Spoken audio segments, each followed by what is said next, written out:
All advice is well-meaning, but there are some contingencies with it, and some of that advice is not so good when taken on face value. Let's have a look at some of the advice that's given out commonly that seems really helpful, but is easily misinterpreted. Hi, I'm Peter Knight, and I've created this channel, Peter Knight Golf, to help you play the best golf you can. Today we're going to look at some of the misconceptions and some of the things that can create trouble for you in your golf. Let's look at how you can avoid them and what to do instead. The first of these pieces of advice is that if you swing the club faster, you'll hit the ball further. Now, all things being equal, that's true, but it's the all things equal part that's the issue. If you hit the ball from the center of the club face, if you have your club face aiming at the target, and if you strike the ball with the club meeting the ball on the ground at the same time with your iron shots, then yes, the ball will go further. It's hard to do that though, just by trying to make the club go faster and make your body go faster, because you're sacrificing balance, you're sacrificing the timing, and you'll certainly be sacrificing those elements that I just mentioned. It's very tricky to strike the ball correctly when you just move much more quickly. You're far better off to first of all develop rhythm, develop the timing in the swing, and make sure that the elements of contact are right. Can you hit the ball consistently out of the center of the club face? Practice that with doing things like putting a shoe powder on your club face. Hit some shots and have a look at the strike pattern. If it's not quite what you want, then practice maybe putting tees either side of the ball so that you can start to develop the feel of hitting the ball out of the center of the club face. The second is, can you hit the ball and the ground at the same time? If the club swings through at the wrong height, if it swings through too high, you're going to hit it thin, too low, you're going to hit it fat, then those things aren't going to be helpful either. And can you have control of the club face so the club face is aiming straight at the target when you strike the ball? If you don't have control of those things, then swinging fast is just going to lead to the ball going further offline, the mishits being more mishit. So get those elements right first, then look at developing that speed. When you're practicing, practice hitting shots at different speeds. So when you hit some shots, practice making swings that are less than full pace. Imagine having a few shots that are pushing longer than full pace. What you'll find is that there will be a sweet spot speed that you can have control of the movement of the club and still strike the ball correctly. So find what that is rather than just going flat out.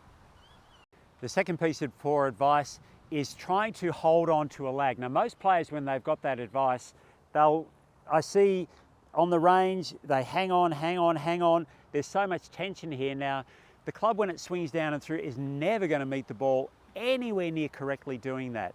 There's loss of control of the club face. There's build-up of tension is absolutely massive. Yes, we want the club to trail and catch up as the club's approaching the ball. That's going to accelerate the club and give you momentum and help you to hit the ball further. What we don't want is for it to be a held motion. So what we need to do is to practice building up this feeling of how the lag actually works. Lag is really just trailing. So if I move my arms backwards and forwards, you can see when I change direction at the start of the downswing, the club keeps going even though my arms have stopped. So it's the club's movement that's hinging my wrists, not me hinging my wrists. Then I want to time the motion so that as I'm swinging the club back towards the ball, the club is going to straighten out and hit the ground where I want to, and ideally the club will swing into line with my left arm as I'm striking the ball. And we'll see this with so many good players. So club trails and catches up. Trails, catches up. My club's hitting the ground in exactly the same spot every time. Now this does involve the body as well, but if we focus just on arms and hands for the moment, and I've got freedom with my body, then I can start by making small swings. So even though I've got a 6-iron in my hand here, I can make small swings and try and get the feeling of keeping that lagging movement until the club meets the ball. So I'm not trying to manipulate the club so much as play with the swinging motion of the club as it swings back and through.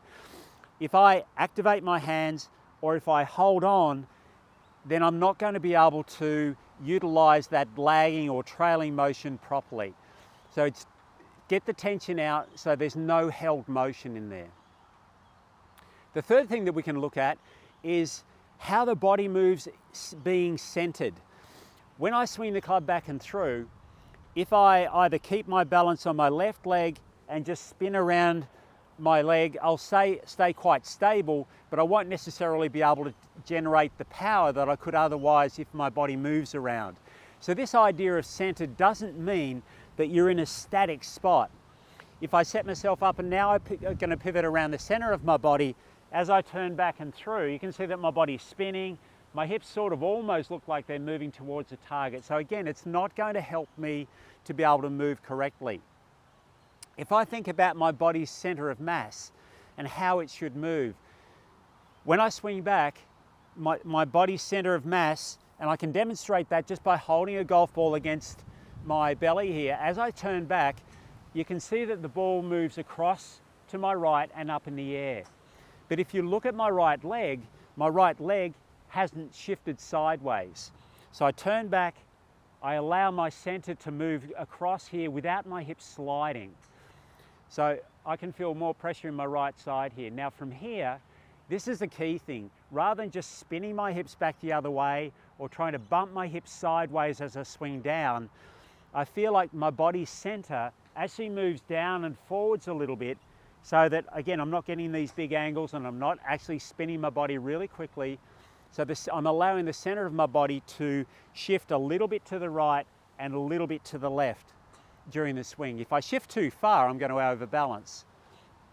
So when I swing the club back and through, one way I can check that is if I imagine I've got a line up the outside of the right side of my body, I turn around that line, and that line which connects my right leg, right hip and the right side of my head is still on there at the end of the backswing. When I start my downswing, I'm going to allow my body to drift slightly towards the target before the turn starts. So there's this little drift and turn, this combined drift and turn, which shifts my body mass forward there. So it's not this big bump, it's not just a twist, it's a combined movement. Now when I get the feel of that motion shifting from foot to foot, one, my body's center of balance stays contained so that I don't overbalance either way, and second, it doesn't become just a spin. Now what that does is that builds up different torques in my body, the lateral movement, a little bit of vertical movement, as well as the rotational movement. And once I've got the sense of that, then I'm going to be able to work less with my arms and hands and still be able to develop power in my shot. So if we watch the motion, going to make a nice free swinging movement. And you can see that the center of my body does move around, but if you watch my head, it should have stayed pretty steady. I hope it stayed steady during that swing.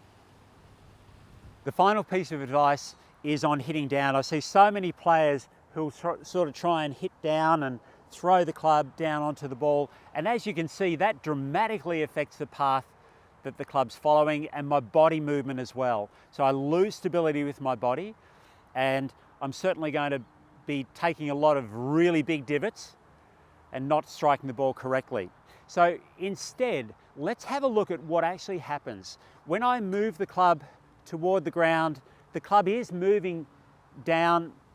As the club gets close to the ground and makes contact with it, think of the club as still moving down if I don't move my body.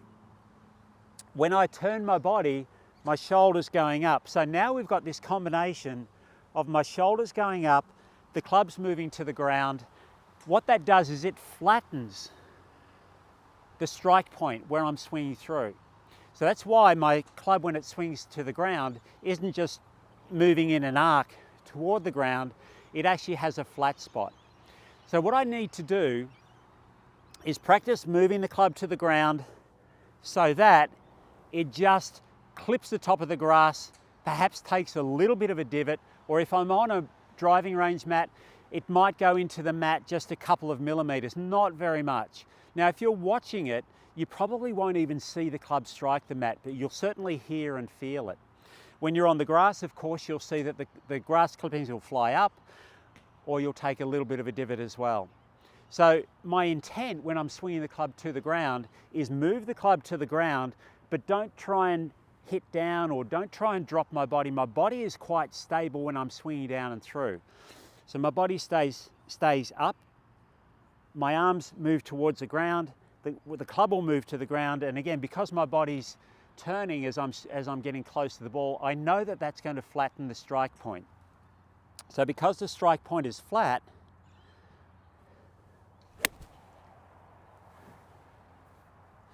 I've taken a divot which is a pretty even depth all the way through. If my club moved in an arc, then the middle of the divot would be a lot deeper than the rest. But what we can see here is that the divot is actually fairly shallow, but the same height all the way through. So the best thing to do is to practice swinging the club toward the ground, allowing the club to meet the ground without chopping down or dropping down. The other thing too is if I'm moving correctly, I'm more likely to have the club swinging on the correct path. So practice all of those things. So in the video, we've looked at 4 well-meaning but not necessarily helpful pieces of advice. Now I hope I've sort of clarified how you should interpret that advice so that the person who's trying to give it to you to be well-meaning actually does help you. If you found that advice useful and you'd like to find out more, then you can download the free videos that I've linked in the description below to help you strike the ball better and play even better golf than you currently are. If you'd found this video helpful, then I've created another one where I talk about 3 shots that are enough to give you the basis for a really solid golf game. And you can watch that in the video linked here.